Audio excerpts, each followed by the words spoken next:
Hi, we're at the Heritage Society celebrating Juneteenth. Yes, yeah. So we have here on display the official federal Juneteenth flag. And it is tied directly to the Texas story. It has the Texas star in the middle, yeah. And it has sort of this energized star moving out because it represents how the news came out and everybody was going to be free.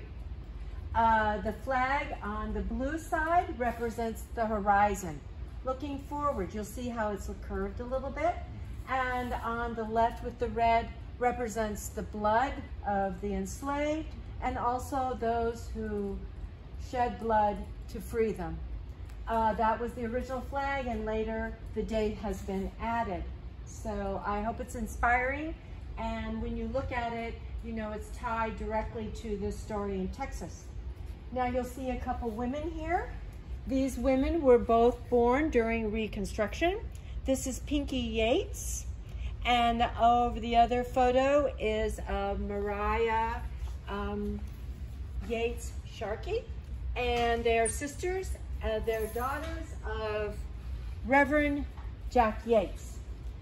We know in 1895 there was a men's political convention where men, African-American men throughout Texas came to work for politics, and there was an African-American woman who spoke on equal rights from Galveston, and Mariah Sharkey was there in the audience. So she was interested in women's rights beginning in 1895.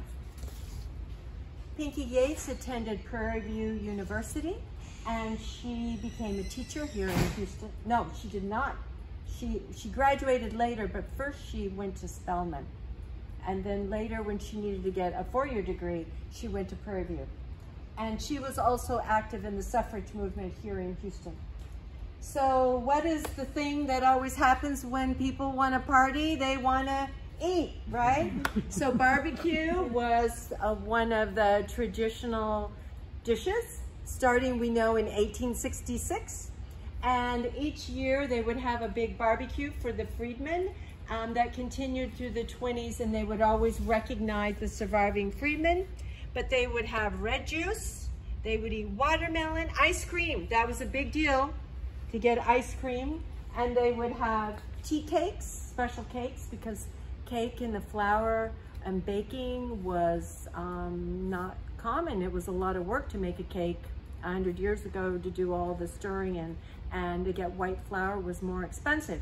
So it was a treat. You only had cakes at birthdays and very special occasions. So we hope you've enjoyed learning a little bit about Juneteenth, and you get to show some energy. Enjoy your tea cakes. Yeah, please.